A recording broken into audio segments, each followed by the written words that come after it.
Hello everyone and welcome back to the channel, or welcome to the channel if you are a brand new subscriber or a brand new viewer. My name is Kyle and today I'm reviewing Poor Things, which was directed by Yorgos Lanthimos. I hope that's how you say his name. If not, I do apologize.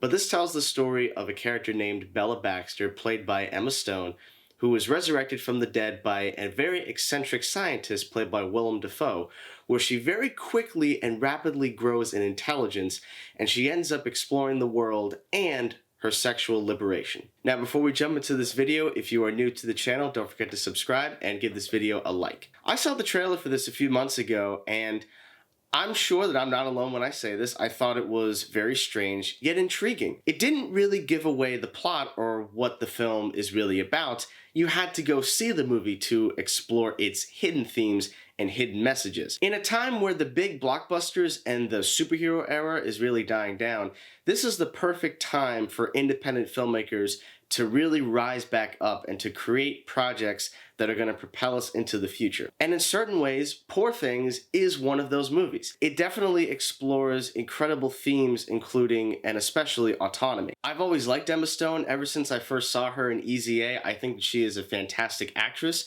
and throughout the years, I have definitely enjoyed her career as I've grown up. And certainly seeing her in this role, she has really transformed here. This character is the perfect example of a phrase I've heard all the time, which is, they grow up so fast. It really takes it and runs with it because she is the resurrected corpse. The trailer definitely gave us a few glimpses into how the film would look like and how it would feel, and the film perfectly exemplifies the harkening back to classic films, but definitely using them in a very modern sensibility. The most obvious element is Frankenstein, but it definitely has a ton of Fritz Lang, especially with Metropolis. And if anybody has seen that movie, there are a lot of similarities to how that film feels and its storyline as compared to this. But it also feels like Superbad. And in a world where I'm combining Fritz Lang's Metropolis to Superbad, it's a very interesting world we're living in, but it definitely has that very crude sensibility in which it's about a character who is exploring and trying to delve deep into their sexual desires and fantasies. It's almost like viewing a beautiful sculpture, and right in the center of it is a big slash, almost like a Jackson Pollock painting, because the movie is not afraid to get extremely graphic and very crude.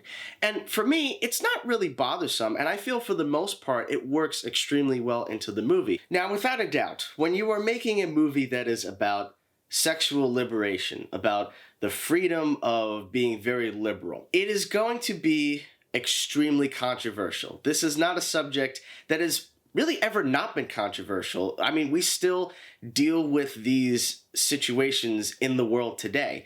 And in some ways, Poor Things is a great example of what happens when we basically let our sexual desires just sort of run rampant.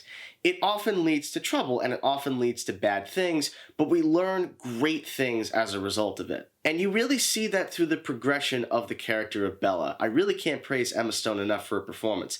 But you also see another great performance by Mark Ruffalo. Now, I definitely talked about the superhero era earlier on in the review, and of course he played the Hulk.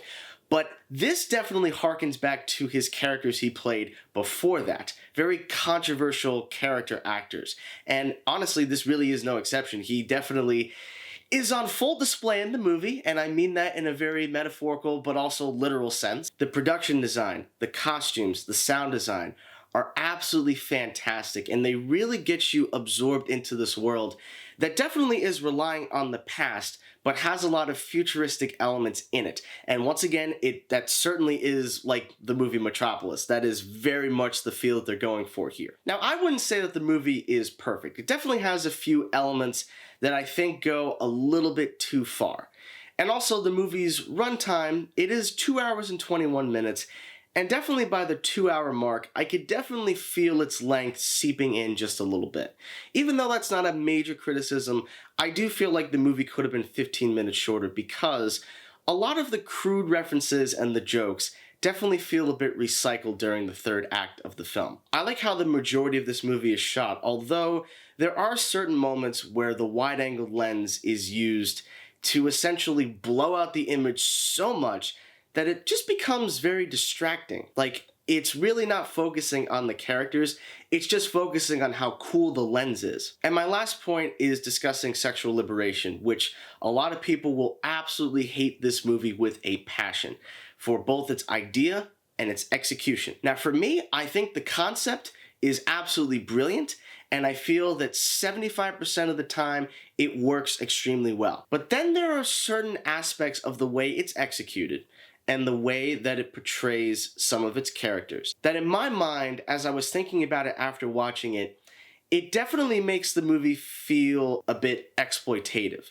You know, it's not really playing to the modern sensibility which is today. And even though I'm sure that was the intent of the filmmakers behind the movie, there are some scenes that I do think go a little bit too far. Now, that's not to say that any of those scenes are wrong in the movie, that they're so awful that we just have to completely denounce it. But I do think that when you're trying to prove a point, and the point at the end of the movie, which I don't want to spoil, but they really are trying to prove a point, some of it is kind of undone when you see what goes on during the second act of the movie. I'll be honest, guys, there were a lot of movies this year that were critically acclaimed, people were talking about it, and I saw them and I did not like them. I had no desire to review any of them on the channel. But with this movie, I was very entertained by it. There are definitely moments of humor, although I do think some of the jokes can be a bit recycled. The moments that work, they were hilarious. It definitely has a dark comedic feel. And I did want to mention Willem Dafoe in the movie because I always love Willem Dafoe, and no matter what, he is always going to give a great performance. And there is an aspect to the character, or I'll just simply call it a bodily function, that every time it happened, I laughed out loud. There's people who are going to be in the hate it camp, and there's people who are going to be in the absolutely adore it camp. And I feel like I'm in the like it, but not absolutely loving it territory, because like I said, there are definitely some issues with the movie in my opinion, but overall, I found this movie very good and I would absolutely recommend it. I'm going to give Poor Things a B+. Well guys, if you stuck to the end of this review, what did you think about the movie Poor Things if you saw it? I would love to hear your comments, so please put them in the comment section below.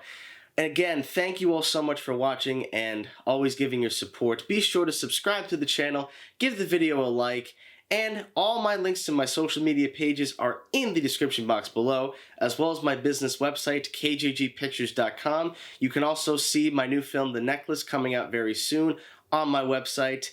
Definitely looking forward to that. Anyways, guys, thank you so much as always for watching, and stay tuned.